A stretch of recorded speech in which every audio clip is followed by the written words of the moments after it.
كلنا في بداية حياتنا واحنا بنبدأ نتعلم برمجة بنعاملها معاملة زي التعليم في الكلية أو التعليم في المدرسة، وده بيخلينا يوميا نذاكر بالساعتين والثلاثة والأكتر، وفي النهاية المحصلة بتبقى مش زي ما أنا عايز. لو أنت بتذاكر كل يوم وفعلا بتستغل وقتك استغلال صح، وفي النهاية برضو مش لاقي محصلة لمذاكرتك دي، هقولك على كم نصيحة تعملها علشان خاطر المذاكرة تطلع بنتيجة. ما تنساش تشترك في القناة علشان خاطر تجيلك كل الفيديوهات، ولو عندك اي كومنت على الفيديو ده او على فيديو فات يا ريت تكتبه لي. المهم يا سيدي، دلوقتي انا بشغل كورس وليكن مثلا عن الدوت نت سي شارب، والكورس ده في كورسز على يوديمي مثلا ممكن تلاقيها بال20 وال30 ساعة. وطبعا لو انا بسمع الكورس مش هسمعه في 20 ساعة، لا انا هشغله ببيس معقول وهسمع الفيديوز واشوف الامثله وخلاص. ده الاسلوب الغلط. كل يوم شغل الكورس بفهم اللي بيقوله.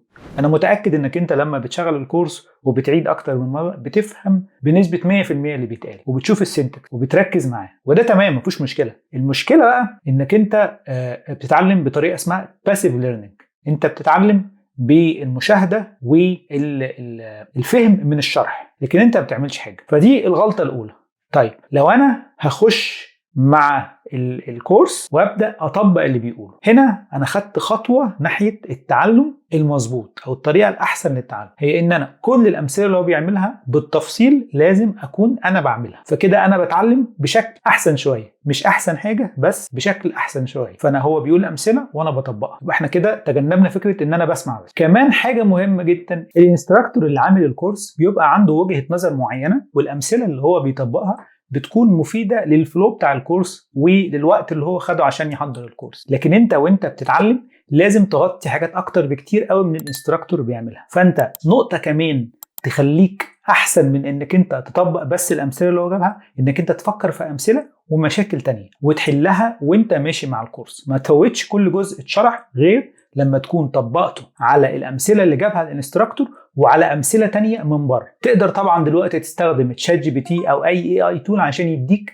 امثله او مشاكل تانية تحلها. ما تعديش كل مرحله من الكورس غير لما تكون طبقت بشكل كبير. كمان حط لنفسك هدف انك تعمل بروجكت كامل بالنوليدج اللي انت بتاخدها من الكورس ده. فلو انت مثلا بتذاكر دوت نت فانت عايز تعمل اي بي اي كامله فيها كل الفيتشرز اللي هينفذها الكورس ده from A to Z، كل التفاصيل، علشان خاطر وانت بتنفذ هتواجه مشاكل مش موجودة في الكورس، وهي دي الخبرة الحقيقية اللي هتخليك تنفذ وتتعلم. بس يا سيدي، دي كان حاجة خفيفة كده، وانت بتتعلم اي كورس تقدر تخليك تستغل وقتك صح، والمعرفة اللي موجودة او المعلومات الموجودة في الكورس ده تاخدها بشكل مناسب. شكرا انك انت اتفرجت على الفيديو لغاية الاخر، وكمان لو عندك اسئلة او تعليقات او مقترحات لفيديوهات انت مهتم بيها اكتب لي ده في الكومنتات. شكرا انك انت اتفرجت تاني لغاية هنا، وما تنساش تشترك في القناة، والسلام عليكم.